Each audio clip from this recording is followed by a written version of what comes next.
Well, hello, my fine friends. Welcome back to Destination Discourse. I'm your host, Stuart Butler. I am joined today with the fantastical Adam Stoker. How are you, sir?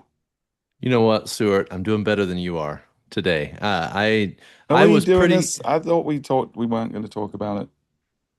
I'm not. It's too soon. too soon. Okay. It's too soon. Well, then I will not bring up the fact. No, never mind. I'm not going to do it. I'm going to respectfully, as you were so respectful to me in your text to me, I'm going to not continue that. But I just want you to know that I have had a great week. How about you? Wow. You enjoy other people's misery? Is that what I'm hearing? Not all other people. Okay, just me and our esteemed guest today. Welcome to the Yeah. show, Will Wright. How are you, sir? Yeah, very well, thank you. Also suffering and feeling very sad. So Yeah. yeah, don't say anything, Adam. It's too Okay. raw. It's not necessary. I do think it's kind of ironic that you got two Brits on here like a couple of days after the Who heartbreak. knows? Maybe I engineered it that way. I don't know. Well, we scheduled it before the game, so that's pretty impressive if you did. I was hopeful we were going to be coming on and talking about looking forward to the final, but yeah, Yeah, me too. alas, no. Ah, yeah, always a bridesmaid, never a bride, right? It's I've yeah, I've seen it too many times where England are concerned. I I know. wear all of the heartbreak of semi-final and final defeats, yeah, on my my back catalogue of hurt, of football hurt. Yeah, yeah. I do think it's part of our DNA though. It's what gives us permission to be sort of curmudgeonly when we want to be. All the Yeah, heartbreak. It's I mean, fine. It's all good. yeah. So that's where it Well, comes from. that's part of it for sure. Yeah. And self-deprecating and all the stuff we like to do.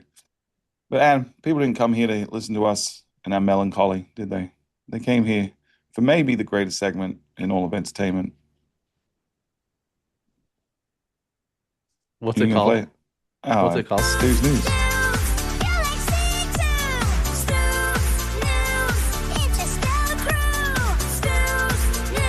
I think Will likes it. Will's pretty stoked though. There's not a lot of movement going on.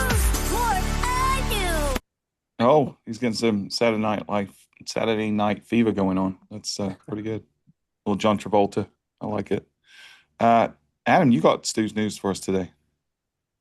Yeah, so I sent you something the other day, and I think it kind of, in fact, your response, we'll have to go through your response because I kind of got a kick out of it, which is rare because usually I just roll my eyes at your humor, but this time it was really good. Yeah. So I opened up Claude the other day, which I do every day at this point, and was getting ready to start several projects.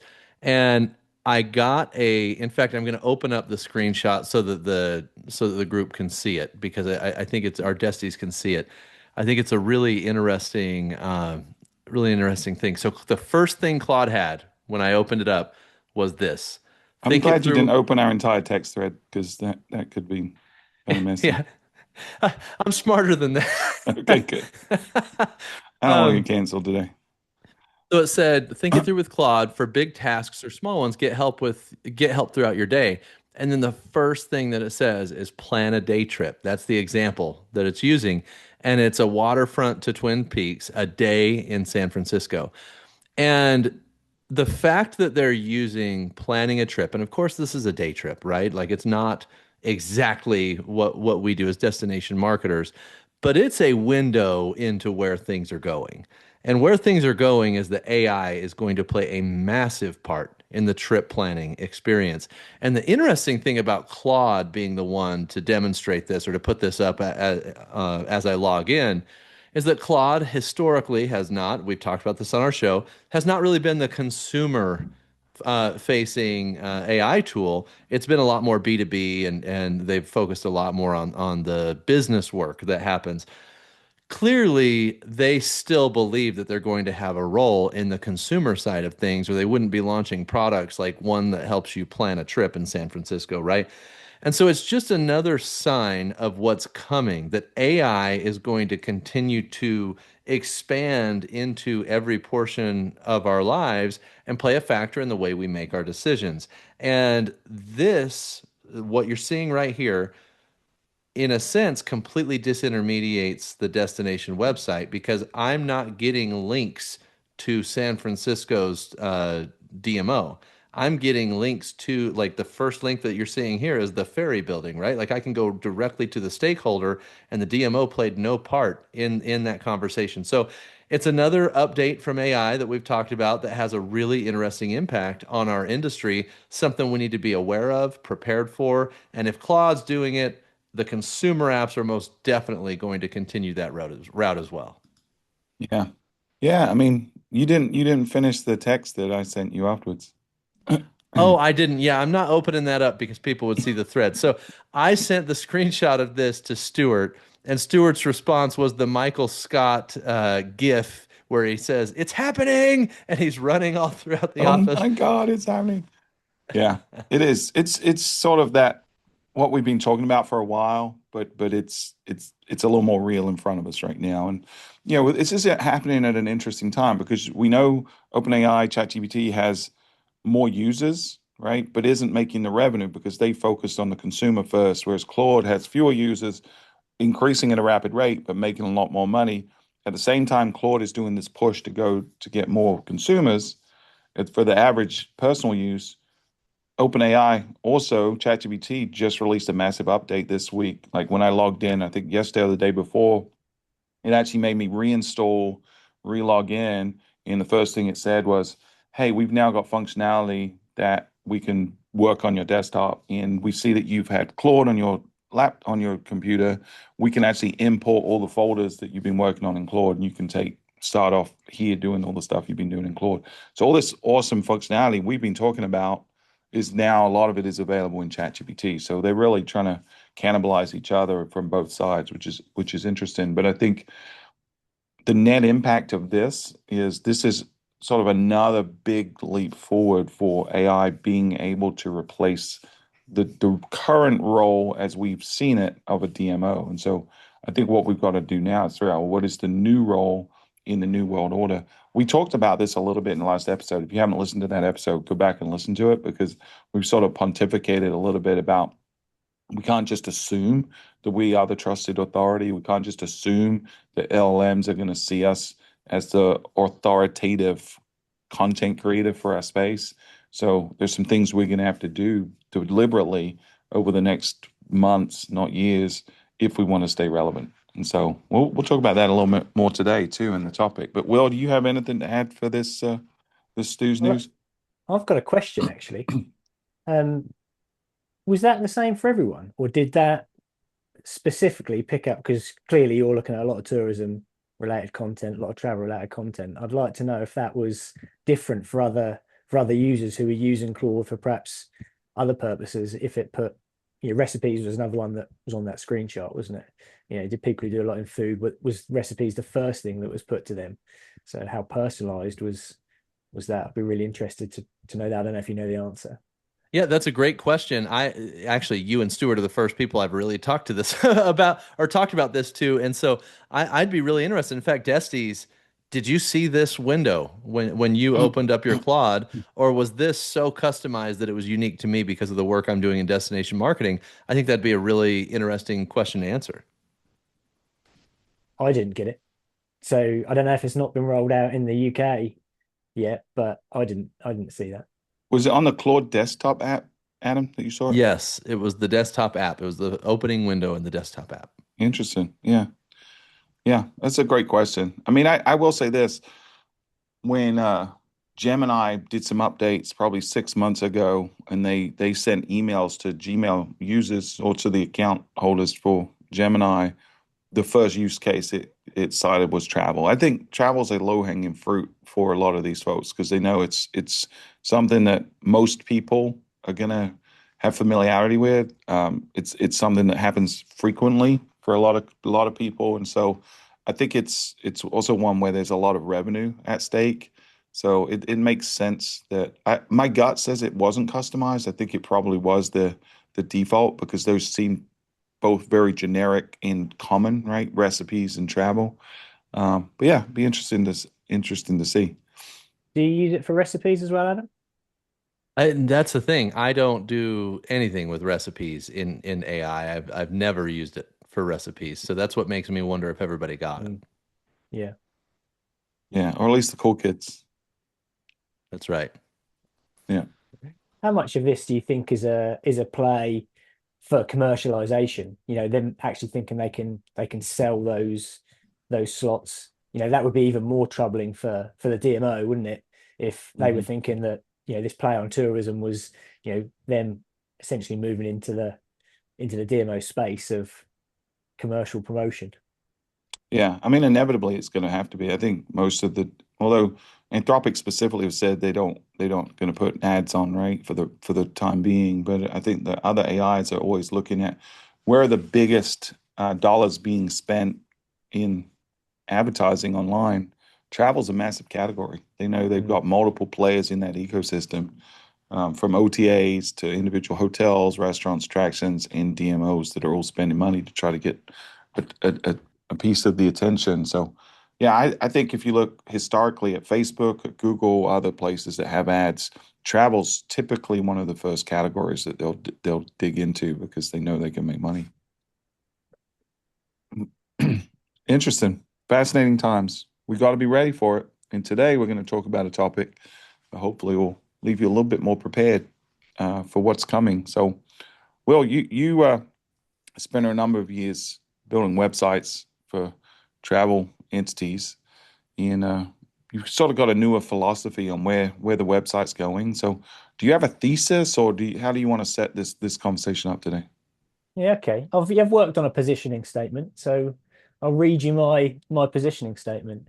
It ties in quite nicely with, yes, some of your subjects that you were talking about last week, actually. Yeah, So I'm just going to say we're a little indignant about the fact that you prepared for this show. That's sort of one of the unwritten rules that you're not really supposed to prepare anything before the yeah. show, because then you might make Adam look bad and he gets really sad, you know? Oh yeah, So, that's it.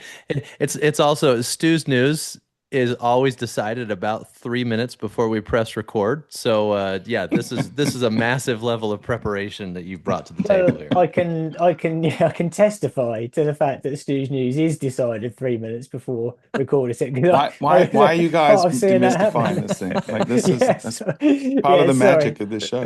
No, Uh, sorry. Hold on, Will. Before you go, I do want to clarify. Stuart spends hours scouring the web and searching for the perfect story to represent Stu's news, and I Yep. don't want anyone else believing anything different. Thank you. I appreciate that. You're setting the record straight. yeah, I won't be invited on again, will I? If I keep showing these little behind the curtain Yeah. reveals. I mean, the worst part is Adam doesn't put on a shirt until right before we record. That's the thing that people really want Sometimes to hear. after. That's I'm glad I wasn't invited onto any of those records. Okay, so here's my positioning statement. DMOs are sitting on one of the most powerful editorial assets in travel, trusted, local, authentic knowledge of a place. Yet, I think a lot of them are wasting that unique opportunity to really become the trusted local concierge. They're still treating themselves or acting like listing style, paid for listings rather than genuine local experts. yeah. I mean, very similar to what we talked about in the last episode. So, folks, if you haven't listened to it, it's probably good pre-listening before this one. But yeah, I have no notes on that. I agree. End of Oh, the episode was I great. thought we were meant I thought we were meant to disagree. I was hoping that someone was going to disagree with me. Well, I think we'll probably disagree in terms of the solution, right? I think that's probably where we'll get Yeah, into it. the problem I think is it leaves very little room for debate. I think there's a million different ways to go on the solution. I've been struggling over the last month or so. I've gone all the way to destination websites will be completely irrelevant and non-existent, and I've gone all the way to the most important thing that a destination can work on right now is its website, and everywhere in between. And so I'm struggling with this one big time. Well, I I think think both of those statements are true. I think the current destination website will be completely obsolete in at some time in the future, and probably quicker than we think. But I think the concept of a depository of content that we curate and disseminate is maybe the most important thing we're going to be doing.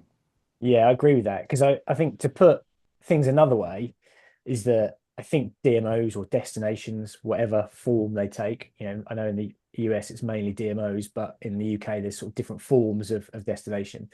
But I think they're really in the knowledge business. Now, that's the difference. And I think there's a shift of mindset that needs to happen where DMOs need to say, we are in the knowledge business. That's what we're about. That's the value that we're providing. And it's not about we're a membership organization that offers you a listing on a website and some nice other, stuff that goes around it. It's we're this genuine knowledge for the area that no one else can compete with. And all the other places that people might look for travel inspiration online, they can't do what a DMO and what a destination does in terms of knowledge because they're much more generalists. They might have more traffic, they might have more authority, but when it comes to knowledge, that's the place where every DMO can really win on their website. Yeah, I don't know if knowledge is the right word. And so because I think there's different types of information that LLMs need, in some of which they already have and will continue to have, right? So things like facts about a property, like the immutable facts or even mutable facts that don't often change. Things like how many units a hotel has or what opening times it is or even the amenities that a hotel has, stuff like that. What's great on a menu at a restaurant that might change a little bit over time. But I think that kind of information is not the DMO's role necessarily. I think OTAs, the businesses themselves, are going to be able to provide that information. So to me, where the knowledge gap is, and it might be the difference between knowledge and wisdom a little bit to steal a quote from Star Wars, but like what do people do with this information? And it's about experiences, right? It's about what can I expect when I go here, and why is this something that solves my problem or answers my question or educates me on why I should or shouldn't do something. I think that's the space where we need to operate that we haven't been operating. Because to your point, we have been glorified listings pages. If you go back to last episode, we talked a lot about the fact that we shouldn't be trusted because we're not providing truly authentic content because it's biased, it's Pollyanna-ish, it's superficially identifying differences without actually looking at the pros and the cons, the weighted arguments about things.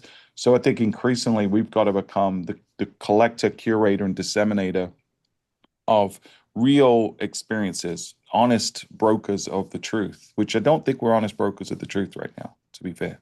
Yeah, I think that's an interesting way to look at it because the all of this, the that being in the knowledge business, being in the wisdom business, whatever you want to call it, that all of that depends on quality of data, doesn't it? So, and I think you've got quality of data in several different layers. You've got the stuff that you've just mentioned, how many rooms are available in this accommodation, what are the opening times, what's on the menu. That's your hygiene level of data. But then there's a layer of data on top of that to give that genuine authoritativeness on, to be that local concierge.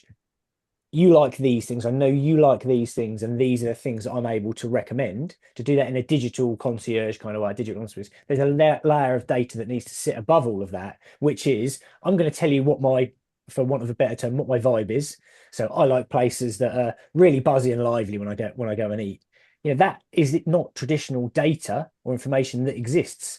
So somebody's got to be collecting that data and saying this is a place that's good for somebody who wants a really lively, entertaining, night out. Maybe there's local singers on, when you're dining, because some people that's not going to appeal to. And that's the layer of information and data that I don't think exists at the moment, where the destinations can win because they will have experienced a lot of these places. They will know what the vibe is, and they'll be able to give it that sort of quality scoring in certain metrics where an OTA, or other kind of listing site won't be able to do that because they're not there experiencing it day to day.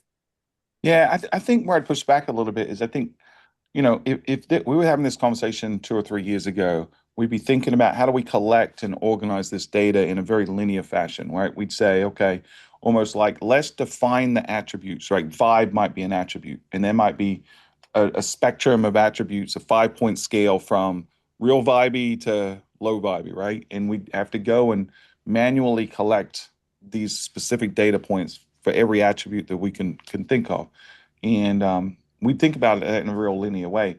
But now, because AI can pause copious volumes of unorganized information into tangible results like that, you can look at things like reviews as an example, right? So TripAdvisor obviously has the inside track when it comes to reviews. They've got more volume than anyone else. And so over the last 10 years, they've collected anecdotes in written form from tens of thousands of people for every hotel. And so they can use AI now, natural language processing, to say, hey, give me sort of a summary of, in general, of the good and the bad and the vibe and the whatever of this property. So now it doesn't become so linear in the data collection organization, because it can be more conversational with the user, right? So the user could say, hey, I'm looking for something with a little more buzz, and AI can go and look through reviews and say, okay, this listening to these people, the signals are suggesting that this is a more active property. And so we don't necessarily have to curate the data like we used to. We just need to collect a lot of it and then create a tool like the middleware or the processor between the request and the answer, right? Or the request and the data that produces the answer. And so I think the good news is we can sort of take a page out of the LLMs, and we can start to, whether this is ethical or not, I don't know, I'm sort of thinking out loud, but we can scrape information that's publicly available. We can build these sort of robust profiles on the properties. We can supplement that with our own first-party proprietary information. We then just have to create the tool that gives the consumer the keys to access it. If that makes sense. I kind of want to jump in on this because I've talked a lot over the last couple of years on this show about the fact that that's true, at least 30% of the time on the show, right? So I've talked about that we're in the attention economy, and our job as DMOs is to convert attention into trust. I've talked a lot about that.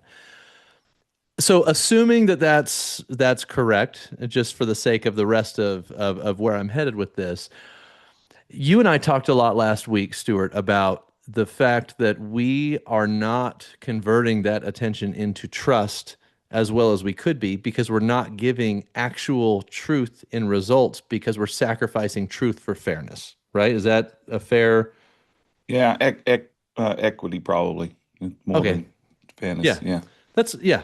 So true. We're sacrificing truth for equity, and there's a variety of reasons for that. We've got the stakeholders, we've got members of the organization, all that kind of stuff.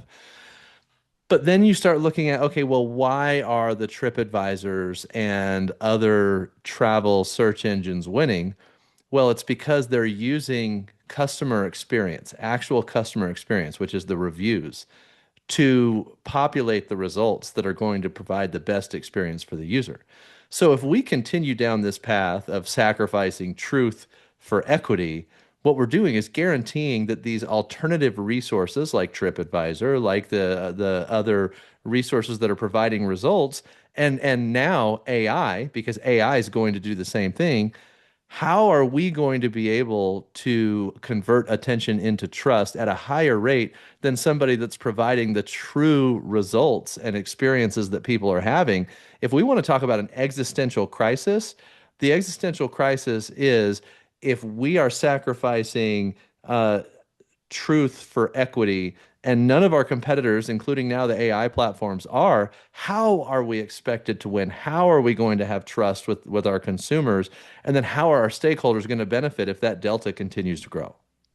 It's interesting because one of the notes that I'd made as I was preparing was to Darn it, say, Will. yeah, and it's quite interesting because I thought this is where this conversation may lead, but I actually was wondering to myself about whether DMOs could become an accreditation layer. So, Hmm. and that I think could be quite an interesting sort of area where again the DMO could really win. It's that yes, you've got all those reviews, and of course, real customer data, real customer feedback is going to be the thing that everyone looks at. That's what we all do when we're planning a trip or going to a restaurant, whatever. We want to see what other people think. Does that match what my expectations and my needs are? But if you layered over the top of that a sort of yeah, approved by almost like a local expert has seen those reviews and they've confirmed they're true. There's another layer that sits over the top of that. And again, I think that's something that only a DMO would be able to do, or somebody from the area would be able to do. And it's almost like, a sort of becomes an even more trusted source of they've checked that out and they've confirmed, they've been able to take out the outliers. That review that I saw there, that I know that's not reflective of that destination. So, we can forget about that one. That might have just been a one-off. But these reviews, these are ones that I recognise are true to this particular venue or destination. And I wonder if that might be a sort of future direction for DMOs. Yeah, we talked about accreditation from a couple of different perspectives. From a local authority perspective, people don't know what a DMO is in general, right? We think with this really cool, really important piece of the ecosystem, which we are, but 99% of people don't even know DMOs exist, nor do they care, right? And so there's no inherent authority in what we do to the average consumer. And so when you look at something like TripAdvisor, it didn't earn its authority for several years until it hit critical mass and had the brand recognition and the track record of building relationships with individuals. And then when it really took off was when it connected to Facebook, and individuals became sort of unwittingly the sort of conduit to introduce TripAdvisor to their friends. And that's when it really took off. So for an individual DMO to stand out in the crowd to the consumers is almost impossible. But I do think for folks like Google, who we're talking to, folks like OpenAI, folks like any of the AI folks, they're looking for shortcuts to get a lot of information. And I do think we could play that role where we're a broker of information to the LLMs, but we got to figure out the structure of that, what that means. Ultimately, what we're going to have to do is have an honest conversation, going back to last week's episode, with our stakeholders and say, listen, we exist to serve our members in our community and to drive the economy. That's why we exist. But our marketing and our content that we're collecting and the authoritativeness that we're trying to build, 100% of that has to serve the consumer. And sometimes those two things are in opposition to each other. Sometimes we're going to do things that you as an individual business are not going to like, but it's not our voice giving you a thumbs down, right? It's that someone had a bad experience. And we need to be honest brokers of that. Now, if we're really being utopian about it, our members would say, thank you for the critical feedback, right? We're going to update our processes and procedures to improve the guest experience, and then everyone wins. But we know in reality, egos and power structures and all this other stuff in the transaction that we have, if they're paying us, are going to dictate that our members are going to say, hey, take that down. I won't support you. I won't be a part of you unless you take that down. Therein is the chasm that we're going to face that we got to figure out how to cross. How do we square that circle? So I don't know. I haven't only visited the US twice in my life. I don't know if this is a thing that exists in the US, but certainly in the UK, we've always had visitor information centres. So, run by the official tourist board that people can pop into when they're in a destination and ask for advice, and they're seen as quite authoritative, but they are massively on the decline. So, almost every week, another visitor information centre is closed down because people are obviously getting their information online. And I suppose where I was thinking about that accreditation layer, there's a huge gap, I think, with visitor information centres no longer existing, somewhere where you can pop into and say, I'm here for the day, and look, it's raining. I wasn't expecting it to be raining. What can I do with my family now I'm here? That no longer exists, but there's a space for that because people still need that information. They still need that local expertise. And I suppose that's what I'm theorizing is and you're right that no one knows who the DMO are, but everyone has got a feeling towards a visit website. So visit Myrtle Beach or visit Peak District in Derbyshire here in the UK, and I think they do trust them. They don't know that they're a DMO, but they know that they're more official than some other website where they might get information about that destination. And I suppose that's what I'm thinking. Could they take that space of the visitor information centre, but more of an online visitor information centre where you can get that tick of approval, and you go in and ask someone, I'm after this kind of thing, and they can go, this is the place that you should go. Let me ask a question here because I might be able to bridge what you're saying, Will, and then Stuart. I want to connect it to. I mean, you're in a DMO, so I want to know how viable this is, right? But Will, you're suggesting some level of accreditation or an accreditation program. I think the challenge that you could run into is that's from a bandwidth perspective, going to be a lot of work for the DMO for somebody to run the accreditation program. But I think the principle of it makes a lot of sense.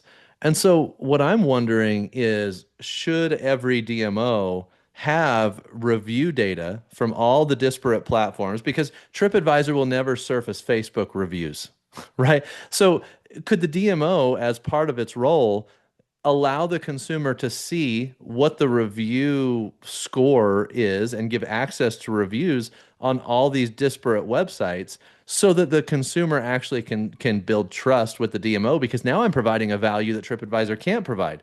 I'm showing what the reviews are across the board for each of the individual businesses within the destination. So they're not going through like this accreditation process that's a massive amount of work. Instead, we're surfacing truth, unbiased truth, by the way. And our stakeholders, if they complain, it's like, well, get your reviews up. We've got to show the truth to these consumers. That's the problem, though. In theory, right?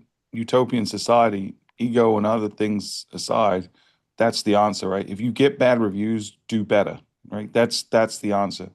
But there's no business in the world that is going to take that kind of a line of conversation from someone they're paying money to.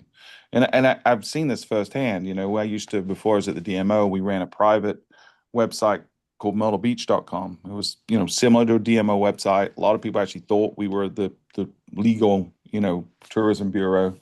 But we added reviews to that site and we lost advertisers. That people said, if you have reviews, we're not going to be on this site. And they were the bad actors, right? And so we made a business decision at the time and said, well, really, we don't want these properties on our website because they're not going to provide a great experience for the consumer. And so I almost wonder if at some point does a DMO have to have standards for membership or for promotion beyond the transaction? Do we have to print out an expectation? Hey, your TripAdvisor reviews have to be above 3.5 for you to be a member of this organization, or things like that.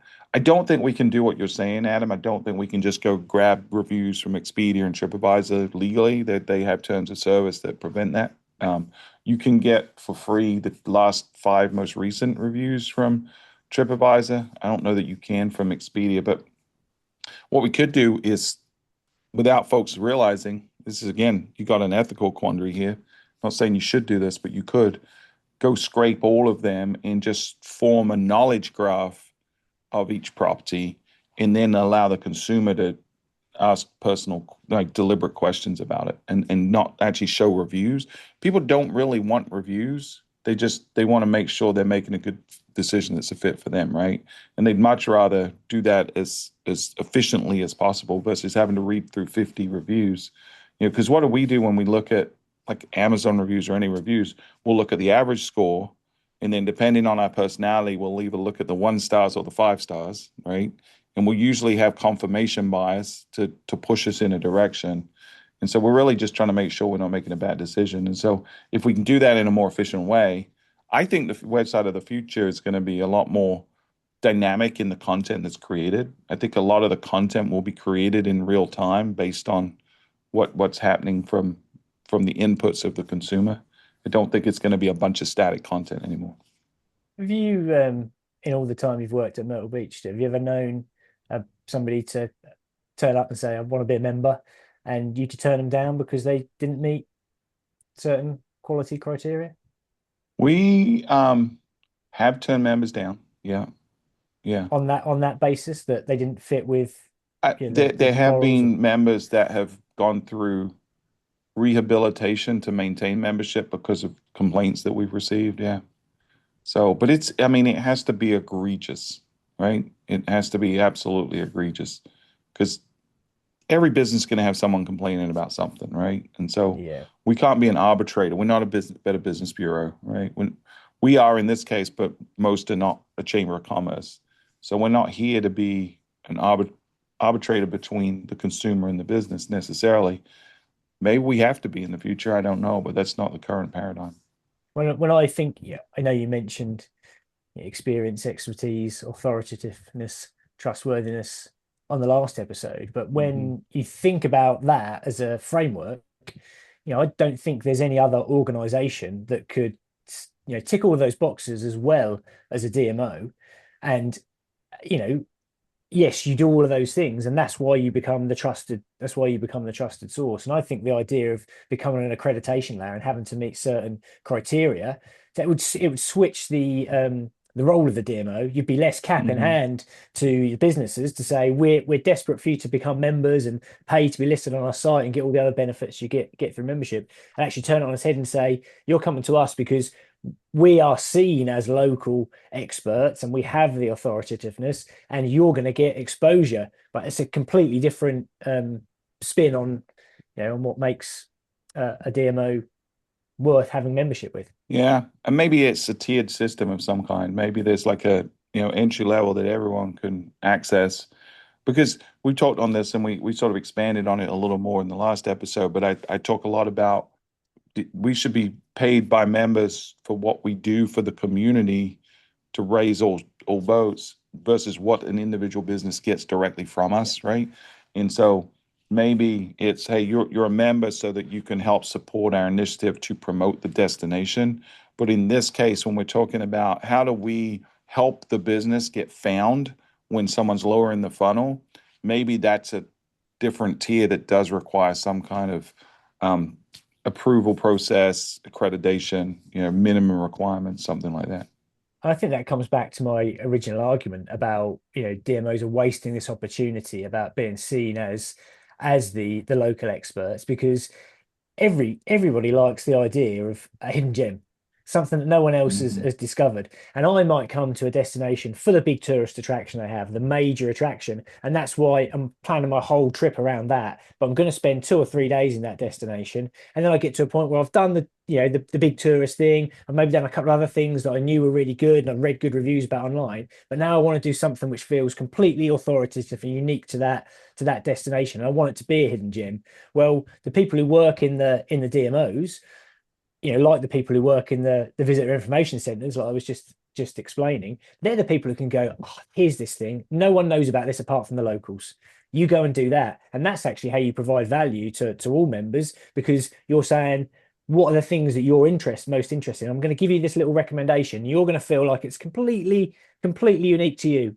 And you're almost the only person who's ever visited from outside the area that's going to be able to go and do this thing and live like a local. And I think that comes back to my original argument.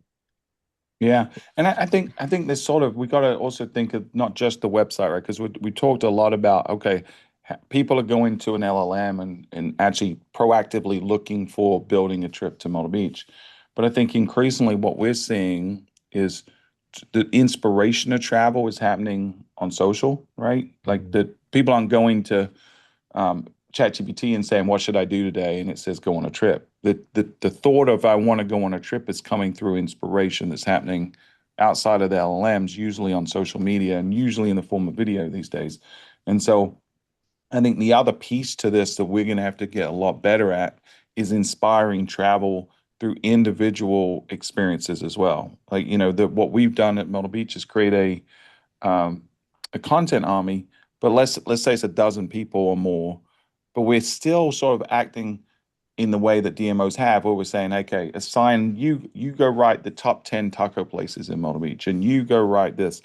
And I think increasingly I'm considering we may need to approach that fundamentally different and almost incentivize individuals to become content creators in their own right off of our platform where we're not controlling it. For how do we create 100 or 200 or 1,000 individual micro influencers in our community, maybe locals that are just going out and experiencing things and documenting it. Like, I think that's where we're going to have to get better, is how do we get a lot more content created within certain guardrails about all the businesses in our community. I think it's easier for restaurants. I think it's easier for attractions. It's going to be harder for hotels because we don't really have control over who's staying in the hotels. But we could incentivize people to go to a restaurant or go to an attraction and just document it. Yeah, I love that idea. And I think that that's where the switch actually happens, is that every DMO website, every visit somewhere website, they're the bit where they really operate is pre-visit, isn't it? You know, that's when Hmm. people are thinking about, I want to get that inspiration, I want to know where to go, what the best things to do are. But I think what needs to happen, and the rise of AI will definitely facilitate this, is they need to become a tool which is suddenly all your pre-visit and your during visit and your Your post visit as posts. well, Hmm. because Yeah. that's a massive change for every DMO website, because pretty much all the ones that that I've ever seen, and I think we do pretty good websites in our organization, and I think we move more towards that. We can get you in destination usage as well, but Hmm. most do not do that, and that's a Hmm. huge failing because you're not able to build that advocacy and that loyalty and that yeah, genuine trust. Yeah. Yeah. This is fascinating. We're getting a little low on time. So, are there any sort of big recommendations that you have, Will, for DMOs that are listening to this? I mean, we've been sort of pontificating a little bit, but what's the takeaway? What should DMOs be doing today or doing tomorrow that they didn't do today from this Yeah, conversation? quality of data. And I don't just mean make sure your opening times are correct. I mean add that layer of um, you know, qualitative and quantitative data into every listing, business profiles, but event listings, festival listings, itineraries, trails, add that layer of extra data over the top of it. I think it's quality of data so that people can ask extremely personalized questions. What's the best vibe for, that matches my vibe, and get extremely personalized answers. And it all comes down to the quality of the data, and spending more time, making sure that you've got as much information and data as you can about all of your things to do that exist. Yeah. Adam, you've been quiet for a little bit, my friend. I Are you, know. are you ruminate? You ruminating? Yeah, I am. Well, so there's a couple things that I'm thinking about. Number one, Will, I think you're right in a sense when you talk about the importance for the future of a DMOs to be that source of knowledge, right? But my problem with that is, you can know all you want. If nobody knows that you know it, it doesn't matter, right? And so it's the exportation of that knowledge, which I don't know if exportation is a word, but the export of that knowledge is almost more valuable than the knowledge itself, and which is why we talk about there's the marketing arm and there's the website, which can be that source of knowledge. But I just don't know, as we talk about like the role of a DMO, I just don't know that having the knowledge alone is enough, right? And so the combination of the export of the knowledge and then the trust that can be developed through the knowledge, to me, that's kind of the sweet spot. And then when you talk about the destination website does a great job before the visit, very little during the visit, and very little after the visit. I mean, that's one of the things that has always kind of gotten under my skin in the destination marketing industry as a whole, is I think we spend millions of dollars to get people to book their trip. And then once they book their trip, we're not helpful at all in a lot of situations. And so I'd be really interested to see how the destination website could evolve to be more useful while a visitor is in destination and also after they visit a destination. So I don't know. This topic, this specific topic of the future of a destination website, I go back and forth on. Like, there is a part of my brain that thinks the destination website will be completely obsolete. And there is a part of my brain that thinks it's the most important thing, like I said at the beginning. And I'm struggling to find, like, if you gun to my head, Adam, what's your opinion on this? I don't know. Like, I don't, I'm like my kid trying to choose a treat at the grocery store right now. You know what I'm saying? Like, I can't figure out which thing to grab. And so it's causing, yeah, a lot of thought, a lot of ruminating, and I'm not sure I have the answer at the moment. Well, The golden thread for every DMO that I've ever known is, how do we collect first party data when we're not the merchant of record, when the booking doesn't happen with us? So that's the challenge that's got to be solved in order to become, we know someone's coming to the destination on this date, and we can provide them with useful information, and then we know they've been, and then we can build that advocacy and build that loyalty and get them to come back and repeat visits. And that's the bit that's going to unlock being able to bring that true life cycle to life. And that's the bit that every DMO I've ever worked with is really struggling with, because the booking and the transaction doesn't happen, so they can't collect the first party data. So I'm at real risk because we don't have much time to open this can of worms, but I think it's important. Maybe we'll do a second episode on this. I think we've been doing it for the wrong reasons. And Like The Bachelor. I don't know what that means, but no. I know we have, right? So we've been on this kick since I've been here. First party data, first party data, first party data, because we want to build these really robust profiles of a user, and over time we can retarget them, and we can personalize their journey and do all this stuff. Melissa on our team, she's our analytics guru here. She's been on the show before.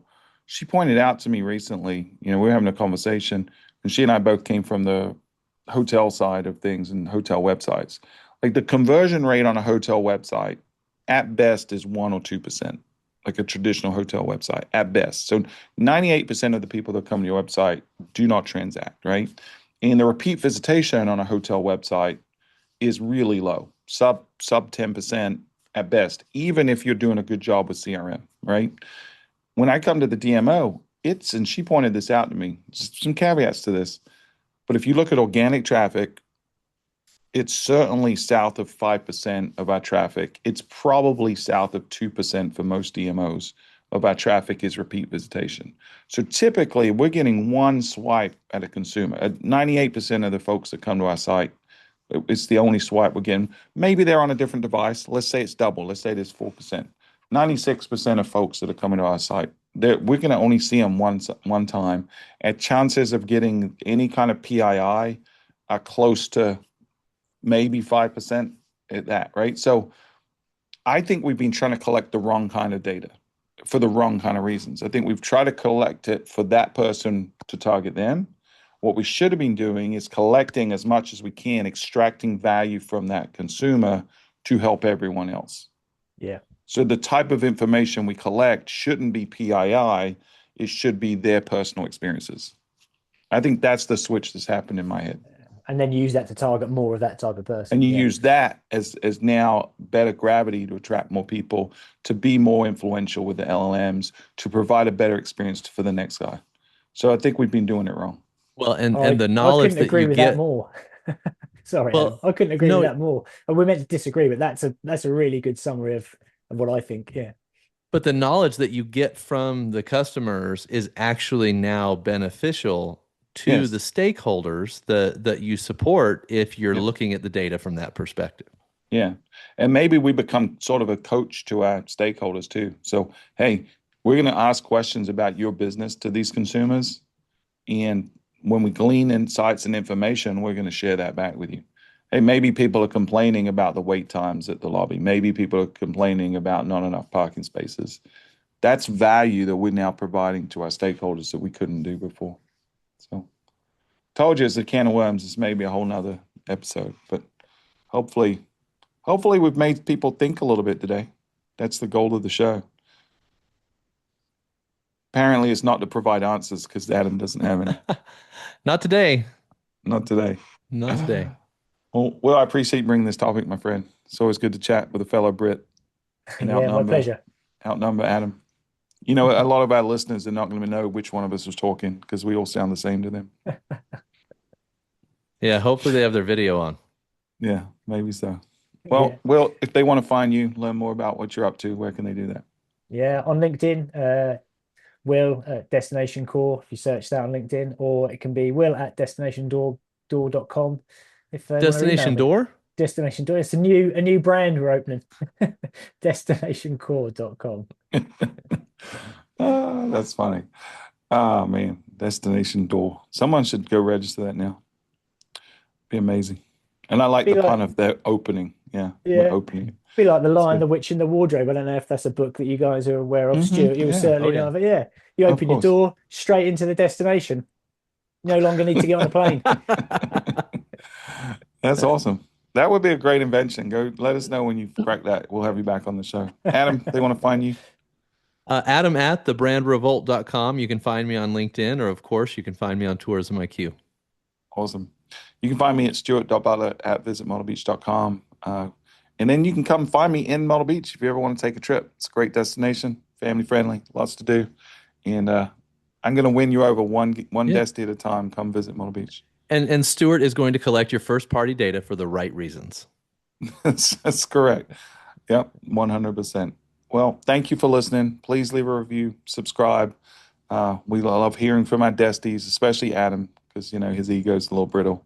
He needs affirmation. Until next time, this has been Destination Discourse. Thanks, everybody.